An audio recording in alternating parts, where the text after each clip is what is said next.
Today's episode is a double order of non-toxic optimism with a side of good, please. Hi, Tracy. Hey, Tim. It's really nice to be here with you today, and it's really nice to have all of you listeners join us as well. We're incredibly excited for our conversation with John and Becky from We Are For Good, and we hope that you will find it as insightful and breathtaking as we do. If you're like me, who finds it easy to believe that good is losing, then this is an episode to tune into, because this episode calls into question the assumption that good is somehow not as powerful and frequently loses. Our guests today are Becky Endicott and John McCoy from We Are For Good. They believe that what connects us exceeds what divides us, and their non-toxic optimism is a force for good in the impact economy. Hey, everybody. Tim and I are super excited to have you joining us for another episode of Why It Matters. This is our first crossover episode ever with We Are For Good. I coined it internally as the Simpsons meets Futurama, and I'll let you decide which one of us is which. And Futurama. Tracy. I was thinking Simpsons, but I'll go for either. And you know, we are delighted to have Becky and Jonathan with us today, and we're also delighted to have you with us today, as always. So I wanted to dive right into the conversation and say both of you and We Are For Good have become a tour de force in the nonprofit ecosystem in a very short period of time, what I call the impact economy, what folks call nonprofits. And you've done so in a way that I call non-toxic optimism.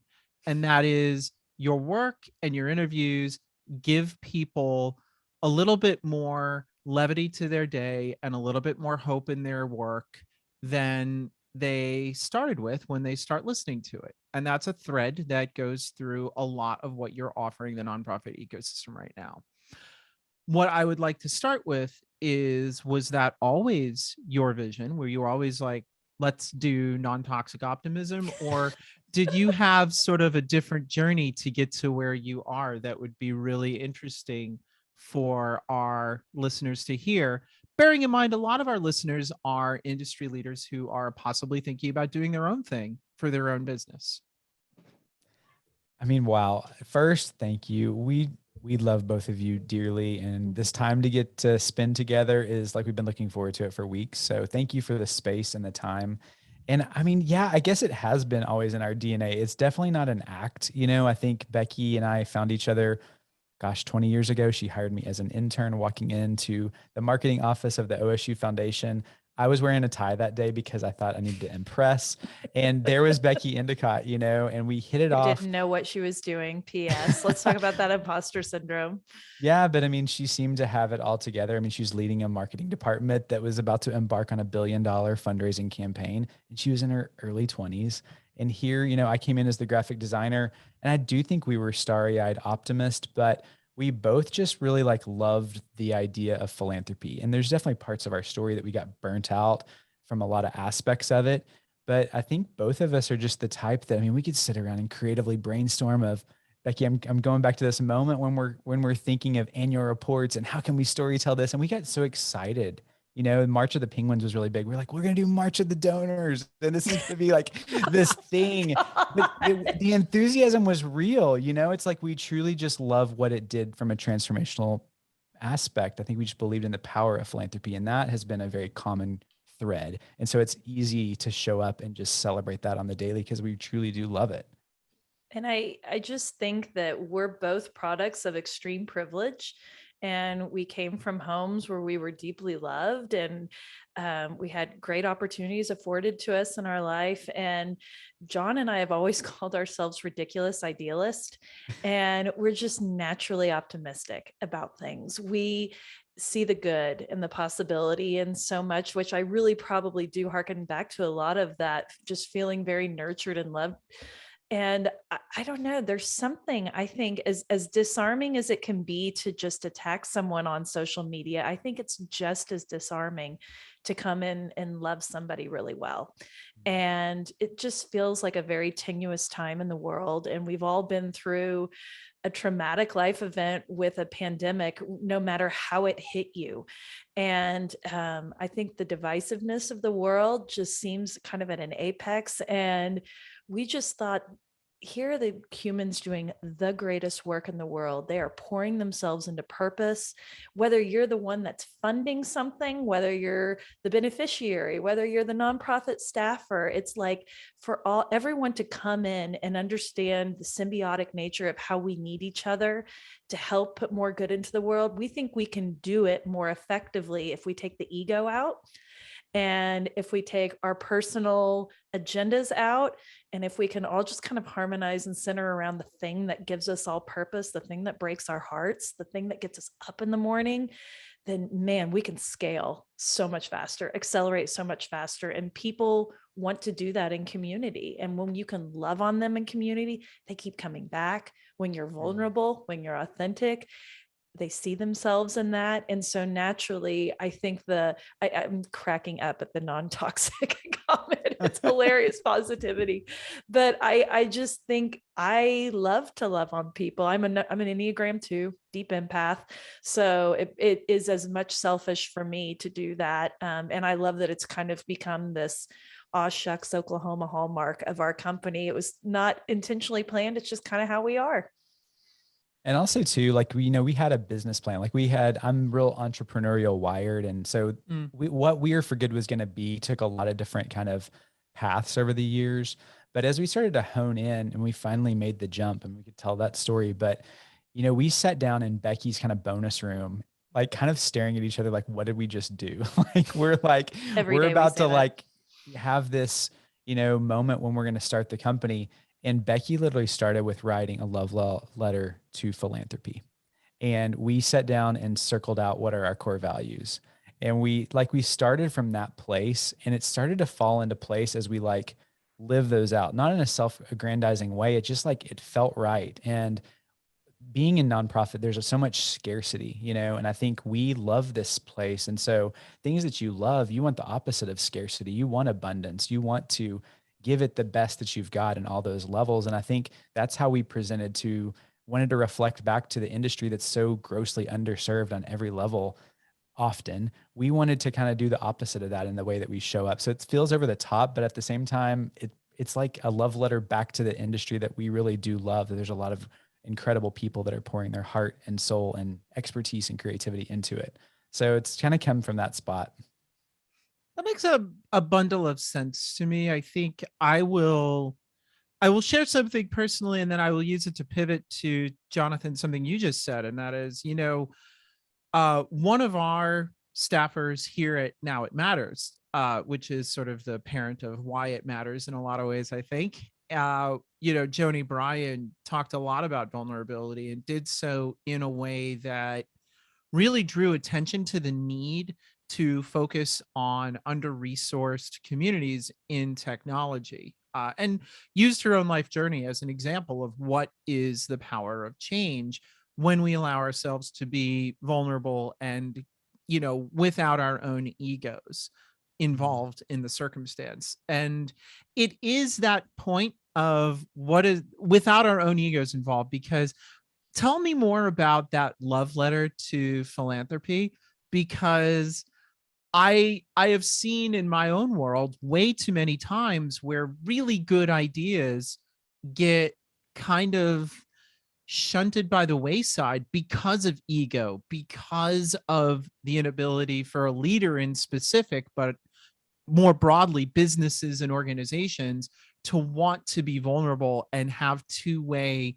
conversations with their constituents or customers. So tell me more about that letter. And what was in that, and what made it a love letter?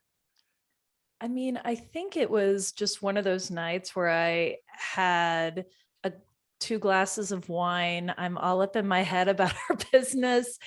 And I really was just thinking about the the miracles that we are so privileged to get to watch unfold in this space. And you mentioned, under-resourced communities, and I sit there and think nonprofit is an under-resourced community.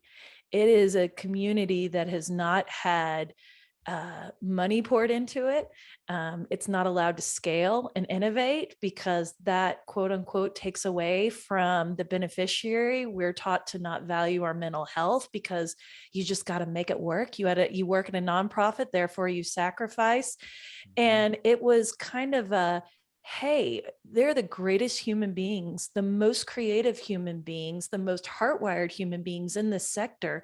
What would happen if we did the exact opposite of creating scarcity? What if we threw abundance into this sector? And so what was expressed in that letter was really our dreams of what we've seen on the very tip of that iceberg, on the fringes of once you allow someone to scale, to dream, to go for it, to try stuff, to innovate, to use tech, to get a normal salary, a living salary, to work, a living wage, to not feel like while you're giving birth, you need to be on your phone, which we talked to somebody the other day who was like literally in the birthing process trying to talk about how do I wind down these projects in nonprofit. And stories like that are so shocking to people, and they're happening every single day in your pet charities. And so our love letter to nonprofit was really expressed about what we see. And we believe in the power of good. We believe that philanthropy is very much a sacred space. We believe creativity brings stories to life like nothing else. We believe in the power of mission-based work. And finally, we just believe in big ideas and disruption. And then we just kind of rounded it all off with, we think that kindness is a superpower, and it's one that people don't use. And to your point about vulnerability, you will never, ever be able to fully connect with your audience from a marketing standpoint, from a sales standpoint, from a messaging standpoint, if you do not bring vulnerability. And the hallmark of Gen X, a lot of our millennials, I said Gen X, Gen Z, but even Gen X, who I am, I'm born in the 70s. I still value kindness. I still value things that move my heart. And so we think it's actually one of the great disarming tools that exists right now. And it is so prevalent in nonprofit. And we're ready to flip those scripts and watch our nonprofit friends run once they understand that they are worthy of that.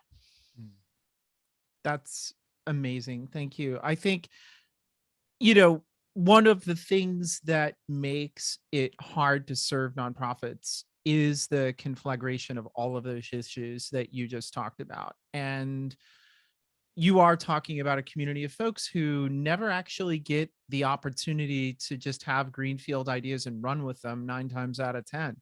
So what needs to change in the meta structures around nonprofits that can afford folks that opportunity, I think, is a really important point to call out to our listeners. That, and I miss the 70s immeasurably. My goodness, I miss them so much. My 11-year-old's into 70s music, and it is just bringing me life these days. Just so much opens your heart when you hear like the Eagles and the Steve Miller band, totally, and you're like, oh, totally. this is wonderful. I mean, I do think there is some shifts that have to happen. And I mean, obviously with everything negative that came through the pandemic, I think it helped a lot of ways of kind of speeding some processes that could have taken another 10 years to make happen in the nonprofit space. So I think there's been some beginning work, but with everything, it's got to start with like the mindsets. And I think there's a lot of people in leadership positions that have old mindsets. We've worked in organizations that have old mindsets that's permeates, and it's really holding back because the people that we look up to, the people that we see across the industry that are actually, charting a new path, is they see the elimination of walls, where we see really, I even think us saying we're the podcast for nonprofits, we saw a wall when we wrote that. And that was 2 years ago. That's a limiting factor that we thought that's where we need to serve. And I think 2 years into the journey, we're like, it's not just about nonprofit. Like that's part of the problem, is we think that we're the solution, we're the, here comes philanthropy to save the day. And it's like, that's not going to work. And so I think as it's going to work in its own way when it's paired with really awake corporations that see their influence and see their ability to take on a social purpose, and where you can see how you can work with advocacy to mobilize an army of people that are never going to be considered big philanthropists, but people that have the social capital and the influence online to garner attention, or people that can move in a certain direction. And it's like, we got to get out of the walls. And so I think leaders that are viewing in that box are really holding the sector back. And so, I think we see the challenge a lot of times. It's like, if that's you got to do some self-reflection of why is that? And it's cool. Like I just explained our own limited thinking in areas.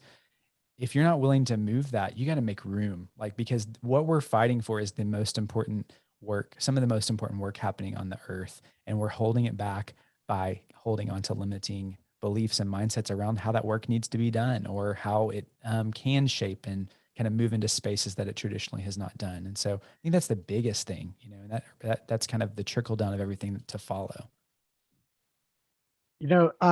Something that I've so appreciated about getting to know you both in multiple conversations now, that I finally figured out in this conversation, is that when you talk about good, one of the other things you keep saying is power. And I think that's important to recognize, because cynics like me constantly fall into the trap of thinking that whatever the opposite of good is, which is like confusing in and of itself, but let's leave it there. Right? Yeah. Whatever the non-good is more powerful, and that good is, naive and too Pollyanna. And I think one of the things you keep doing for me is flipping the script on that and saying, actually, good is very powerful, and just a blanket things are bad is actually just as shallow of an analysis as, thinking that good is not sophisticated. And I feel like that's important. Is that intentional? Am I finally just picking up on what you've been saying all along? And, how does that work for you? What does that look like? I mean, I don't judge you at all for that, Tim. I mean, I think we were all there at some point. I just think that we have watched this social experiment play out over and over. And people, I mean, we're all different. None of us can agree on anything. And we talk about, we need more cognitive diversity all over nonprofit, all over this world. We need to be still, and we need to sit here, and we need to listen to someone else's story. We need to look at their face as they're talking about their lived experience. We need to hold court and allow them to feel the feelings of whatever that was that are coming in. And we need to allow that to shape our thoughts and our beliefs. And I just think we've worked in a system, specifically in nonprofit, where power dynamics are the name of the game. And you are constantly at the bottom of that pyramid. And our thinking, we were looking at it going, we hate the pyramid. We want to flip the pyramid upside down. And what would happen if you start to empower the base? And the only way the base is going to be empowered and feel that they can move as a movement is when you tap into the thing that's the most personal to them. And when you talk to somebody about the things that they care about most, the other little things that we disagree on start to kind of slide away, because we really care about hungry kids, or we really care about climate justice and providing our grandkids, a clean earth where they can live and breathe and walk. We care about animals and being kind to animals. And when you find people who can really dive into that why, the good just comes with it, because that intention is so pure and so vulnerable. And then you're tethered like for life in this heart thing that you have connected to each other. And so we actually think perhaps it's kind of been am I allowed to say this word, bastardized a bit, like to be good, to We're an be explicit that it's naive. podcast on Apple. Great, excellent. Okay, we're Let it not. roll, 'cause Becky. you won't let She's me, been Whatever you waiting for but I want. this love moment. it. Oh, I feel so like I'm seen. But I just think that being good used to be this thing where it was like, that's never going to get anything done. And it's like, Yeah. actually, have you ever thought that it could get everything done? Well, I mean, I know Tim's itching to jump in on this, but the thing that just occurred to me while you were both talking was, one, we have gone in the tech industry in specific through many iterations of what quote unquote good looks like, right? And for a while, the thinking was, I give away X quantity of Y product and that's good, right? And for a while, the thinking was, I give away something else and that's good. And what I really want to clarify and point out here is that it's actually not about you as a business, as a technology business, giving away things, either your product or in some cases, as I've been asked by the myriad of business owners that I've talked to, like, Tracy, we're profoundly uncomfortable not, we don't want to give away our IP. It's got nothing to do with giving away. It's got everything to do with how you show up and are willing to receive. Yeah. And I think that's the point that really comes clear to me. I love that, Tracy. Yeah. And I keep thinking, like, your question about power that keeps coming up in my head. I mean, it is a theme that we keep showing, that nonprofits need to come to the table from a place of power, where you're typically like kind of the receiving end.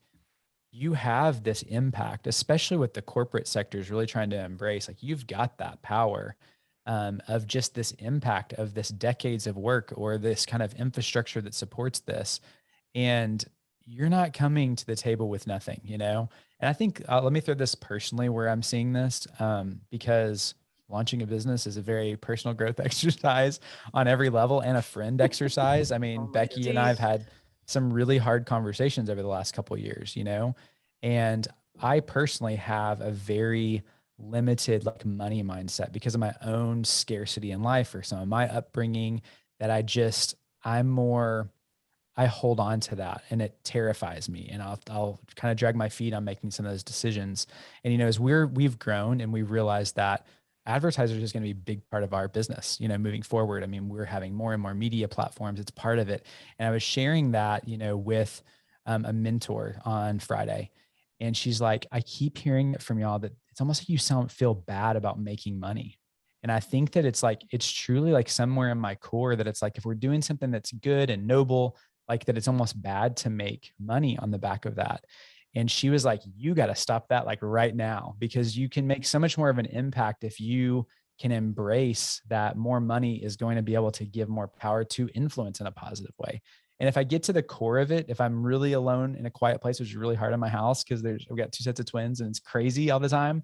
But in my quietest place, I'm like, I do want more people that are good at their core to have more money, to be able to make the influence. Like, that's a positive. Like, we need to be fighting and championing for that on every front, that the good people in the world can get, and have that power to make a positive difference and impact. So that's kind of threading together. Like, I feel like I'm having this coming of age story as the nonprofit sector needs to be having that too. And some have embraced that, but I think others have a long way to go in that path.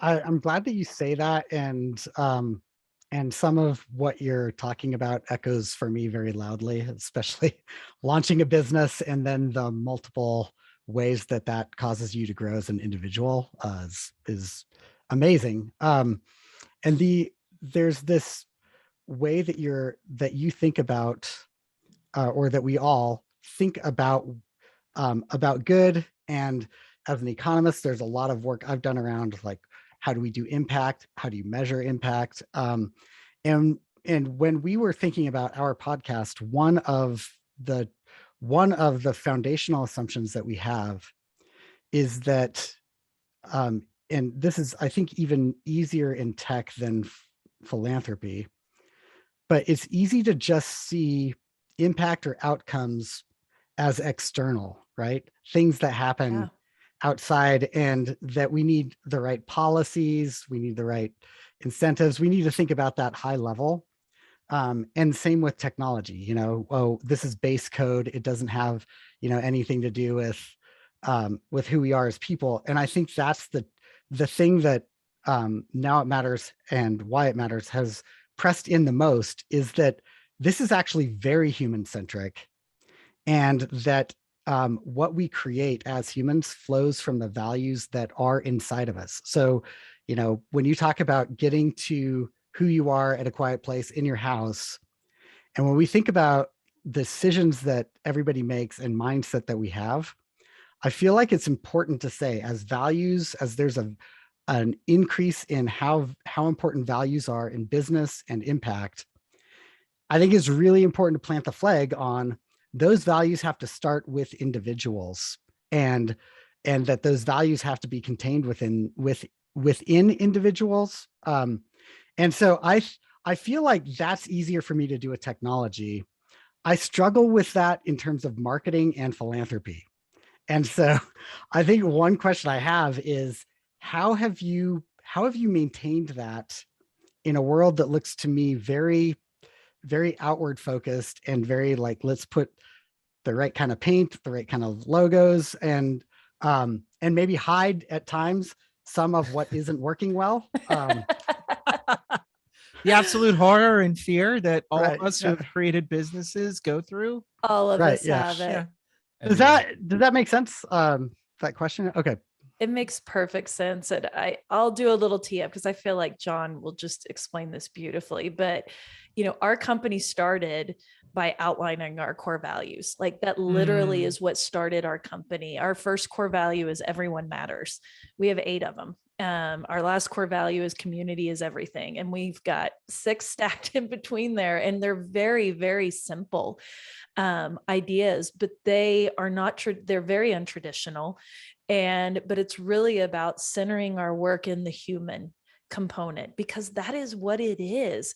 And I would even just say to you, Tim, like, because you all have beautiful values expressed in your company. And it's why we love you all so much, because you live them. And we have created a ton of content around our values. We did an entire Friday episode series unpacking each of our core values at the very beginning of launching our podcast, because we wanted our community to know what they meant to us and how they'll see them expressed. And we pull them in, I would say, almost to every episode. We can thread back to having a guest on, and we can illuminate why they're playing, why they're valuing this same value that we have. We love showing that value alignment. And again, it goes back to empathy, and it goes back to making smart decisions. And we're thinking like a business all the time, and we're not going to apologize for it. But I think one of the great things about our values that has made me feel so good is when we have people in our community, we have sponsors and vendors reflect them back to us. We've had sponsors come in and say, we want to create a mid-roll ad around, core value number 4, which is we're here to, create believers, not donors. We don't want to create donors. We want to create believers, because believers are not only going to bring the financial bottom line to bear, but they're going to bring passion, network, volunteerism. They're going to bring everything with them when you build a believer. And so when we have people in our community say that, I know I'm in the right place because you say these things about who you are and you live them, the trust that's built there. And that is something that I would take away, that has been a huge takeaway in building our business, is that we're able to build trust so quickly. And that vulnerability and that self-expression of who we are and reiterating it, I think it just had tremendous resonance, specifically in the Great Resignation, when people are leaving their jobs voluntarily and looking around saying, why am I doing the work that I'm doing? Why am I spending my life working to death? I need to find something that really, drives me and motivates me. And those are the people that we're ready to take in and mobilize in the nonprofit or the social impact space, because we want their passion. We want their hustle. We want their heart. We want all their creativity. And to think that a lot of them came in the door through our values is just like mind blowing. We just didn't even think about it. So John, go ahead, because I feel like this was a lot your brainchild. I mean, I truly think it's a journey for both of us at the same time, but y'all know this from starting a company, it's very much reflective of the people that start it, and I think some of these things were just kind of true of the way we showed up. And so I never thought of it as like disruptive the way that we did marketing. I thought we value people. We value people feeling seen and not otherized and all these things. Like, so of course that's how we've created marketing. I'm a designer by trade. Becky's a writer. So I can think back for 15 years of interviewing people in different settings when we were working in a nonprofit, that we always sit down and say, like, tell us about your family. Like, I want to get to know you. We're not using somebody to just accomplish our goal. And I guess at the core, because we love the people aspect of it. And so I think it is funny now, not in a funny haha way, but it blows my mind that that was not the common way to approach marketing, you know? And I guess because we're such purists, maybe call us naive or whatever, but it's like, truly we've been doing this call anybody we've worked with for the last 15 years. That's just how we did it, because we knew that was the most important core thing. And so I can't think of another way to storytell besides authentically in that sense. And it's truly what worked, especially well when we were in healthcare philanthropy. I think of this campaign that really set our minds and hearts kind of on how We Are for Good would look. It was this employee giving campaign, which sounds so dorky when we talk about it, which is why I like bringing it up. Like, it who was cares Those things are that much about- fraught Crazy. with all kinds of Oh. politics. So, I mean, just to give you an example, you know, we were tasked, let's do this. Let's create an employee giving campaign. So we started calling around shops, and it's like, okay, we do Casino Royale for a month, and we do the cruise ship theme. And it's like, mama, and we're going to hand out some candy bars on our cart with a pledge form. And we're exactly. looking So at each maybe other call it like ego, but we're like, "What? are people crazy? Like, who Does wants this to do work?" that? You know? So we just were like, how about what if we interviewed people and took unfiltered photos of them sitting on a stool telling their stories of what's happened in their life that makes them passionate? And we did that, you know, 11 years ago, probably now. And that campaign became like this, like, kind of pace setter for the healthcare industry, which is how we got to different events and how we started teaching this method. And I'm like, at the end of the day, all we did was ask somebody to literally sit on a white stool and tell us their story. Like, why was that disruptive? You know, why is it disruptive to be kind and to see people? And I know that comes from a place of privilege, you know, to say that, but it's kind of just been in our DNA. So of course that's how we've shown up. And I hope that doesn't sound arrogant. It's just, it's sad that that's the place that your experience of marketing has been opposite of that, because to us, it's like just an opportunity to storytell the heartbeat of why we want to do any of this crap anyway, you know? And that's just always been central. So It's funny. I mean, it echoes. Oh, go ahead, Tim. Well, this is really quick. Yeah. I would say it echoes kind of a transformation I had in talking and getting to know Mallory Erickson that We love really Mal. started to reshape the way I thought about fundraising. And I think I don't think my opinion's necessarily well informed. It's just like, you know, it's impressionist art and not charitable either. So so I think it is, when it's done best, it actually is centered around individuals, you know, and who they are. And so it makes sense after you say it. It's like obvious, of course, like that's the way it should be done. But I feel like it's just kind of a black box for me. So thanks for unwrapping that. Mm-hmm. And I think the other thing with employee giving, sorry, again, No, we're go geeks. ahead. We're already It's self-proclaimed geeks. actually probably very salient. So we thought, especially, there can't be an inauthentic bone about it, because you're running a campaign literally within these walls. So we were like, we want to have people representative that are housekeeping staff. We want to tell a story of an IT manager. We want to tell the story of a corporate person to maybe humanize them more. And when it rolled out, we knew it had to fund actual projects. It wasn't going to a slush fund. It literally is going to be in the walls. So again, like, it was almost the most basic campaign. But as it played out, it stuck because people loved it. They're like, oh, I get to see what my money purchases. And you're like, again, why is that disruptive in our industry that you would expect that? But it was this perfect incubator for us to see this not only is a way to show up as a good human, to allow other people to feel seen and celebrated in a beautiful light, but it's also really transformational for building philanthropy around what really matters to you, and not just cultures, because vibrant cultures. I mean, our employee retention went way up with this, and not retention of giving, like staying. And it ended up being recession proof and pandemic proof. Like the fact that this campaign could still be raising, nearly $1 million a year from its employees is shocking. And it's because they believe and they truly love being a part of it and loving having their story be an integral part of what's actually happening when they come to work on the front line. So yeah, everybody should be doing that. And that's seriously and truly why we set up this company, is to say, how do we democratize that? How do we share it with everybody? How do we make this open source so that we're not trying to get millions of dollars from this. We'll know we're winning when people start to adopt this within their frameworks. They have healthy cultures. They're making, they have DEI baked into their organization. Staff have opinions and voices in building pieces. There's money in the budget for professional development and innovation. These are the things that we want to fuel as a part of what we call the Impact Uprising. We had a discussion right before we hit, and I knew this was going to be salient. And I think you just hit the nail on the head, Becky. And that is, we had a discussion right before we hit record around, why does marketing feel inauthentic?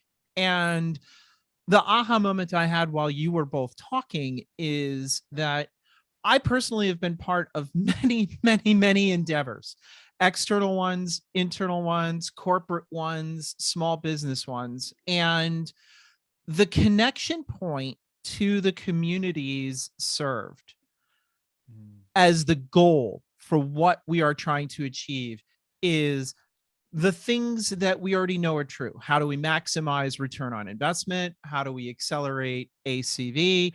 How do we promote interest in our own selves? And the flipping of the script that you have offered here is you actually have a more interested community around you when you focus on the things that elevate others with what you have as a business and as a leader. And,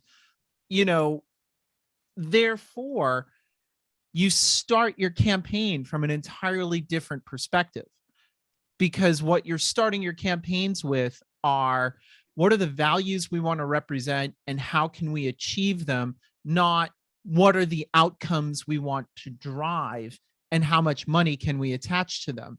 Because what you're saying is, actually, by achieving the values, the outcomes will materialize. That's what I'm hearing you say. Boom. Bingo. You got it. I mean, we literally said to our CEO we had a very large healthcare system. There were about 10,000 employees. And we asked him, do we have your permission to build something radically different? And he said yes. And then his eyebrow quirked up and he's like what? And we said, there will be no dollar goal at all for this campaign. It's gone. And administration is not picking any of these projects. They're going to be picked by the people, for the people. and it's just going to be threaded with story and PS. We want yours, because it's going to be from the bottom up and the top down and everywhere in between. And so, yeah, you nailed it. It's and I weird think too, Tracy, that the idea of our mission is always like external, like we're going to go do this mission and serve these people, and I think you got to do some deep reflection of like your mission's how you show up inside. And especially if you're talking about a 10,000 person organization, like it's kind of critical. Like the money is not the biggest issue here. You're trying to steward and build relationships with 10,000 employees.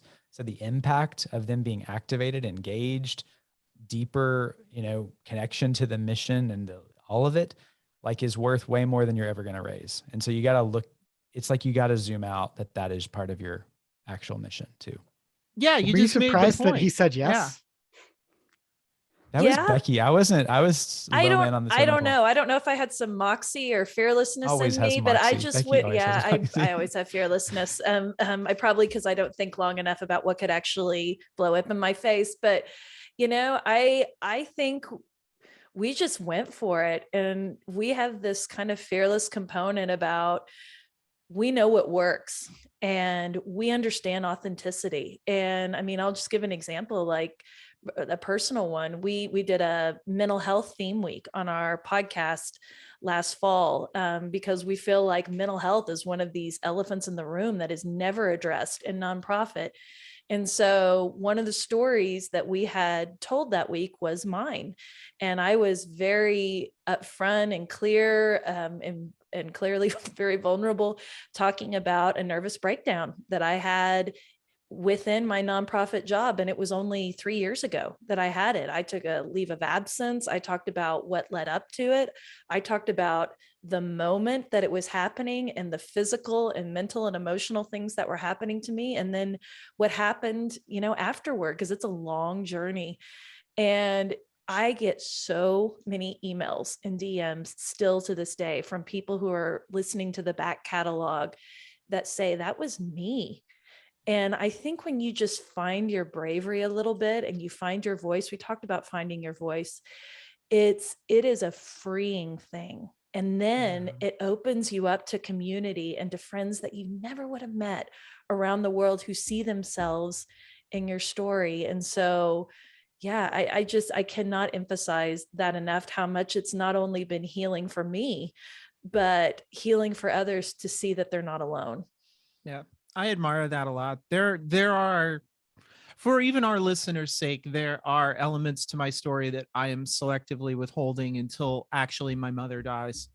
Really, there are some parts to my life that are quite brutal that I still have not talked about, that I'm sorry. only my Casey. closest friend, like Tim, and obviously my wife Amy, know about, that though they're not going to see the light of day because I don't want to drag my mother through anything more, Yeah. but I get it. And it's hard. Sorry, Tim, I talked right over your question you wanted to follow up with. No, I mean, yeah. And I think it's really important to raise that, raise awareness around it. And I've struggled with my own mental health, and doing that as a leader in a business. I know what it's like to share that firsthand. And so, yeah, thanks for that vulnerability. Thanks for making that more normative for everybody.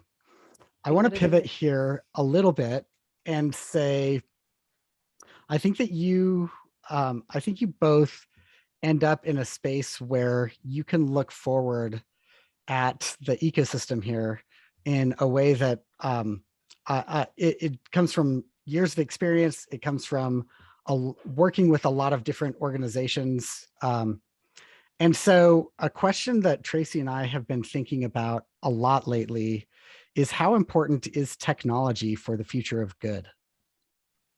Oh my gosh. Wow. It's everything. It's everything. Becky, okay, Jinx. Jinx joke, give me a Coke. Okay. We did not plan that. Go ahead, John. I mean, You're Mr. Tech. I mean, I'm not, but I'm a student of that. We have to embrace, like we're beyond the point of we should already be embracing this. But I do think the next transition is going to be one that you got to get on the bus soon. And I mean, that's what we're leaning into for the future, because Becky threaded of just like this idea of open source. And I do think we grew up in nonprofit in a time that it was very set around certain select people pontificating at conferences with all of their ribbons stacked beneath them to show how important they were. God bless you for that. I grew up in that era too. Yep. So the khaki pants are gone, which is great. All those kind of things, the pleated khaki pants. But I just think that there's a time now when it's like, hey, those that want to come to the table, like, let's share what's working. Let's support each other. Let's figure out how to merge sometimes. Let's figure out how to work across different missions and make it work.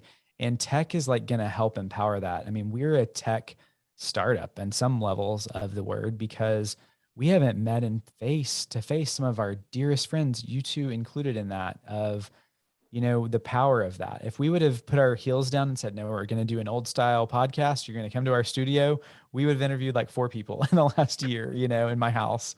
But it's kind of everything. And so as we look at the horizon, at least the horizon line that I see today, like we're embracing that, and we're thinking about how do we make the content today accessible in the most places where people are working today. Like if they're in their CRM, how is inspiration and guidance there alongside them inside their CRM? How can you have those kind of interconnection points? But at the same way, how can we make it more accessible to get more people excited to learn and grow? So we're thinking of different ways to develop shows that would appeal to different types of people and types of industries within this sector. And so tech plays a big part of all of that. And we're going to need friends like y'all to help take our hand and tell us what we don't know. But we know that it has a lot of power, you know, and those that are leaning into it are those that I want to hitch my wagons to. So what do you have to add, Beck? I think I'll just kind of get into my confessional and talk about what I worry about. And the things that I worry about as it relates to tech and philanthropy is that it takes nonprofit so long to buy and to get on board with tech. They're so afraid of tech. And I will say I was one of them, because I really think, you know, when I was growing up in the sector in like the 2000s, and 2010s, you know, it's been a hard 20 years. A lot of the tech was clunky. It was very clunky. Yes. And it was hard to use it without, you know, APIs and attachments. And I think of just different ways that we had to like buy other tech to make other tech work. And we're like, oh my gosh, I'm a marketer disguised as a fundraiser. I can't figure out how to get this annual giving data in here and synthesize it in a really profound way. But the thing is, and the thing that I worry about is that we see a lot of nonprofits that are still in Web 1.0, and Web 3.0 is coming. And we're very worried about their ability to make the leap past 2.0, which really we don't think is possible. I mean, you have to build your social frameworks. You have to build global community. And so, you know, investing in digital is one of our biggest trends for 2022. However you're doing that, it has to be a part of your business. And I will give like nonprofits a reason why. This is going to help you work smarter, not harder. It's going to give you an exhale and a breath, because if you can automate these systems that we're seeing that are so smart, these technologies, it is really going to accelerate, again, your ability to connect with the right person, to build a long-term engagement with them. They're probably not even going to be in your neighborhood, your physical neighborhood. They could be the other side of the world. And tech is going to get you there. And so we've got to get out of the scarcity and the fear of that and start trying some stuff. And so we try to put tech almost into everything that we do, because as you all know, podcast listeners are learners. And so they want to understand. And so we're finding that our community, and I'm sure yours is very similar, their window to buy is much narrower because they're already leaned in and listening. They're open to innovation and to change. They don't know what the tech is, but they're curious about it. And the reason we love you all so much is because you're finding ways to make the tech human. And that, I think, is, if we can figure that out, I think that window to buy, to use, to accelerate is going to shrink exponentially, because nonprofits will see themselves reflected in that tech. Yeah, I see this world where it's not just the tech human, which is Tim's particular area of expertise. Like, let's be clear, let's give credit where credit's due. Tim, wow. That is you. Tim knows his stuff. You brought me on board to help you with that, but that's your thing. And the thing that I really try to focus on is the other side of that coin. And that is, you know, who are the businesses that making that tech possible? And how are they aligning to where the ecosystem is going? And what are the shape of things to come for them as businesses? And the commonality, by the way, between both sides of that coin is you have to start with a different type of alignment than is currently supported by the market. And sometimes that alignment is an alignment of money. Sometimes that alignment is an alignment of values. And sometimes that alignment is an alignment of humanity. But none of that alignment is next quarter's ACV numbers. And I think that is where the world is going. And nonprofit consumers are consumers that are buying on those values that feel profoundly challenging to folks even like me, because, you're talking about going up in the early aughts. I Yeah. navigating hardware VPNs between national Oh my offices gosh, was where I building got my websites start. in Dreamweaver my and learning. Dreamweaver. I haven't thought It's about Dreamweaver in so long. Oh my god. I just, back even then you wanted to claw your eyes out, but you knew there was Yes. no alternative. And now there are alternatives everywhere. And I think that's what scares people is there are alternatives everywhere. So when you see alternatives to you everywhere, you're going to knee jerk to the same behavior that's gotten you where you are because you at least know you can predict on it. Oh, You that know, was it's so interesting smart. what you're talking about comes full circle in a way, because I think if you just listen to the words that we've used around the emotional words we've used around technology, there's a lot of fear, there's concern, there is, Right? Yep. and so I feel like one of the things that happened for me is that I feel like I see the power of the good side of it. So I think right now our orientation is the negative emotions around technology. And I'm midstream on a blog around how important emotions are in terms of data quality. So those two things Ooh. align. Fascinating. And it's not about APIs. It is so much more around the emotions, expectations, and experience of what happens with users. And so I feel like there is, just like you feel like marketing can be so positive and powerful and good.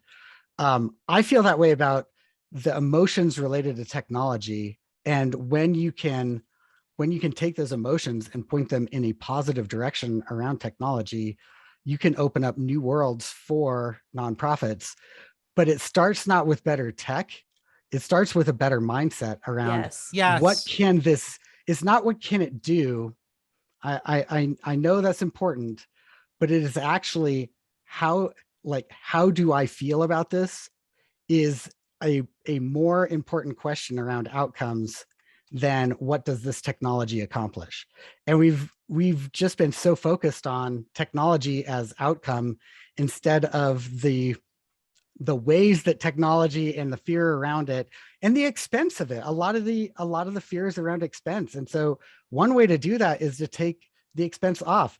You can make change in your existing technology with your existing team, and that, you're already paying for all of that. So if you can see gains with what you have, there's no additional expense on that. So anyway, I know that's my One Oh, I other love way you is loving funding that. technology capacity, but that's been my high horse for 20 years. Sure. Yeah. I mean, no, True. really, like I used to get angry at philanthropists, and I love that you started taking it back to this. Like I used to get angry because you wrote a love letter and I got angry.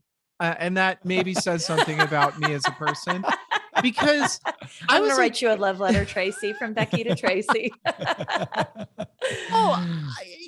if you're a philanthropist, there are very few, and there are some, and there are incredible leaders that I can point to who are changing the shape of philanthropy around how nonprofits are funded.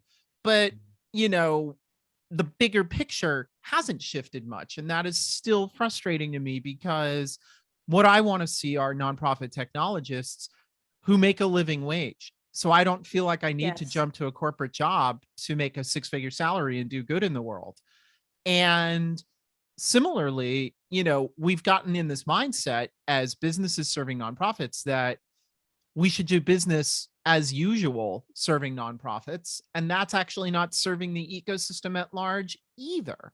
So, what is required is a whole scale reevaluation of how we serve and a convening of new ways to support the stuff that we've been talking about for the past hour, because in its absence, we'll all do fine, but there's this better place we can be. Yeah. And I think that is the vision that I see coming out of the work that We Are for Good does, and why it's been really great to just spend an hour with you two today. Thank you guys for saying that. I think it's an output of what you do. Now it matters and why it matters. And I love that we're having this conversation, because it already tells me that times are changing and that people are ready. And I'll tell you why I think this even matters to for-profit. It's because giving is now an identity. And I mean, Yes. before we were like, giving was something nice to do, and then we were doing our corporate social responsibility thing. I think Gen Z is going to bring so much hope and innovation into this sector, because giving and doing good is core to who they are. And so, and here's just like a quick example. I have an 11-year-old who loves the environment. And the other day I was visiting with her and I said, if I could give you a Nike hoodie, and because she's a real sports girl. And I said, if you could have any color you want, any design, or I could give you a Ocean Conservancy sweatshirt, which one would you wear? And without a breath, missing a breath, she says, I want the Ocean Conservancy one, because that tells people who I am. Nike doesn't tell people who I am. And so I'm seeing this shift, and that's Gen Alpha. So you can see what Gen Z is doing as it kind of relates in this technology boom that we're in, because these kids, my kids included, have technology at their fingertips and they can find what matters to them. So if corporations, I think, need to pay attention, because not only is philanthropy icing on the cake or our corporate social responsibility, it is baked in to who we are now. And we're seeing Gen Z start to create monthly budgets for their philanthropy. They're already going into college classes to try to figure out how to save the environment. They are wired differently. And I honestly believe it brings a lot of hope and promise into our sector. We're watching it really closely.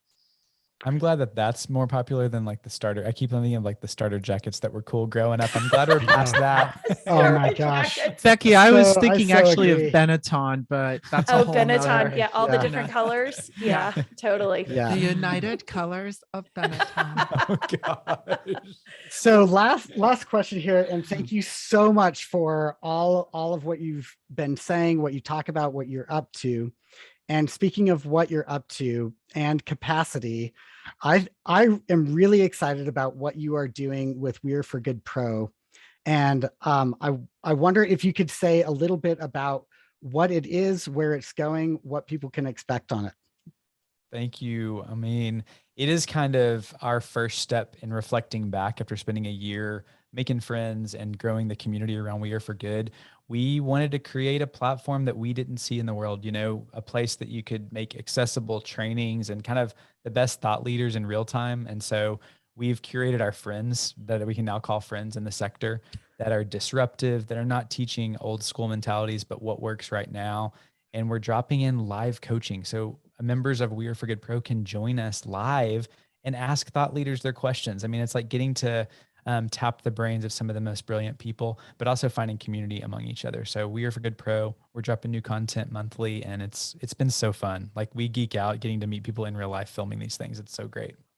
I mean, we just are building the things that we wanted to see. We see so much low-hanging fruit, so much ability in our sector. And, if we're being entirely selfish and honest right now, we wanted to build a learning platform where, again, the future leaders of nonprofit in 10 years, we want them to think this is the only way to go about making connections, about fundraising, about leveraging tech, about bringing everyone to the table. This sort of old patriarchal, misogynistic ways, power dynamics of the fundraising sector. There's some great hallmarks there and some great bedrock, but wow, it is rife for innovation. And we think that if we can teach tomorrow's leaders it now, it's going to be paying and reaping benefits for decades to come. So there's our big, hairy, audacious dream for you with Pro. And I know y'all believe in this too, but it's like professional development is probably the highest ROI thing in your budget. I mean, Yeah. and first you thing can cut. walk away and the first thing Yep. cut. Yeah. And so such an opportunity, and the people that are gathered there are fellow growth-minded people. And it's an encouraging place to spend your time. So By the way, when you don't invest in professional development for your staff, they, leave your nonprofit become consultants, maybe do some stuff in an ecosystem for a while, go work for a big corporate entity, and then wind up having a podcast. So I think the four of us there's are the living future. proof of all of that. Absolutely. Totally So maybe you agree. shouldn't, just to get more of this happening. Totally agree. Come on Yeah, there you over. go. We'll take you. Yeah. Oh. Thank you so much for joining us. Thanks for all the work that you're doing, and we can't wait to see. What's next. Oh my Yeah, gosh. Love you super guys excited. so much.